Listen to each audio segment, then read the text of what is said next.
వానికి ఓరడించు మాటలు. సహోదరుడు భక్తి సింగ్ గారి యొక్క పరిచర్య నుండి సేకరించిన అనుదిన ధ్యానములు. మే 12. నేను భూమి మీద నుండి పైకెత్తబడిన ఎడల అందరినీ నా యొద్దకు ఆకర్షించుకుందునని చెప్పెను. యోహాను 12:32. తన శిలువ మరణమును గూర్చి ప్రభువు ప్రవచించిన విధము ఎన్నదగినది. మానవాతీతమైన సూచనల ద్వారా, అద్భుతముల ద్వారా ప్రజలు ప్రభువు వైపునకు తేలికగా రాబట్టబడగలరని చాలామంది అనుకుందరు. కొందరు తెలివిగా ఒప్పించు వాగ్వాదములతో రాబట్టవచ్చు అనుకుందరు. శిలువ శక్తి ద్వారా మాత్రమే తప్ప మానవ పద్ధతుల ద్వారా ప్రజలను ప్రభు యొద్దకు ఆకర్షించలేమని దేవుని వాక్యము స్పష్టముగా చెప్తున్నది. మన ఆత్మీయ జీవితమునకు స్వయము అన్నది ప్రాముఖ్యమైన ఆటంకం. శిలువ కార్యము ద్వారా మాత్రమే మనము స్వయము నుండి విడుదల నొందగలము.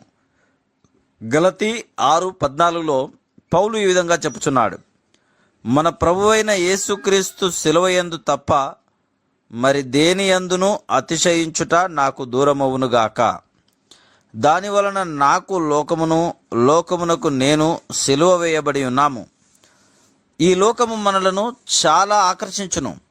దాని చేత మనం మోసగించబడుదుము. లోక సంబంధమైన సుఖభోగములయందు మనకు మక్కువ లేకపోవచ్చును గాని మన అనుదిన కార్యకలాపములలో లోక సంబంధమైన మనసుతో వ్యవహరించుదుము. మన కార్యక్రమములలో లోక జ్ఞానము చేత ప్రభావితులమవుదుము. దానికి ఫలితముగా దేవుని పనికి చాలా నష్టమును తెచ్చువారముగా నుందుము. మన జీవితంలో శిలువ కార్యము జరుగుట ద్వారానే మనము సాతాను యొక్క మోసము నుండి తప్పించబడగలం.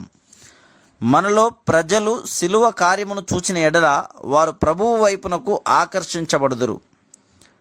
చాలా సంవత్సరముల క్రిందట ఒక మహమ్మదీయ పెద్ద మనిషి నా దగ్గరకు వచ్చెను. అతడు క్రైస్తవుడుగా కావాలని అనుకొనెను. నేను నీకు ఈ కోరిక ఎట్లు కలిగిందని అడిగితిని.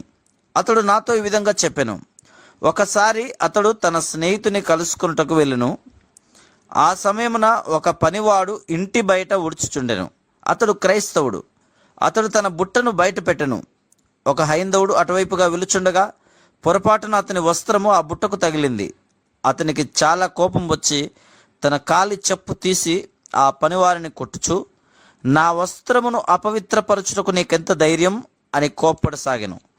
ఆ పనివాడు మౌనముగా దెబ్బలు తినను, కానీ ఒక్క మాట ఏనను అనలేదు. ఈ మహమ్మదీయుడు అంతయు గమనించుచుండెను.